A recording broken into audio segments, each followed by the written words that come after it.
এতিয়া student protest খতম আৰু এতিয়া বেচিকেলি অসমক লগা হৈছে মেইন ষ্ট্ৰীম এটেনশ্যন কাৰণ এনেকুৱা এখন গাঁও য'ত গাঁওখনেই উটি গৈছে আৰু গাঁওখনত মাত্ৰ 4জন নে 5জন মানুহ এতিয়ালৈকে বাচি আছে সকলো পিনে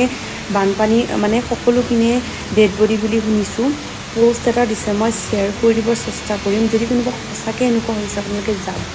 কোনোবা যদি ওচৰে পাজৰে আছে যাবলৈ চেষ্টা কৰক চিমলাগুৰি ষ্টেচনৰ ওচৰতে বুলি কৈছে আৰু এতিয়া অসমক লগা হৈছে বহুত বেছি টেনশ্যন লগা হৈছে কাৰণ অসমত যিমান ছ'চিয়েল মিডিয়া ক্ৰিয়েটাৰ হৈছে আমাৰতো ফলোৱাৰ্ছে নাই আমাৰ একো নাই তথাপিও আমি যিমান পাৰোঁ হেল্প কৰিব চেষ্টা কৰি আছোঁ যোনে য'ত যি স্কেনাৰ দিছে সকলোতে পষ্ট নিজৰ ফালৰ পৰা যি অলপ পাৰোঁ দিব চেষ্টা কৰিছোঁ কিন্তু যোনে পাৰে মই বিচাৰোঁ যে সকলোৱে যাতে দিয়ক কাৰণ অসমৰ পলিটিকেল পাৰ্টি বা CMক ৱেইট কৰি থাকি লাভ নাই গভমেণ্টে একো হেল্প নকৰে যি কৰিব আমি কৰিব লাগিব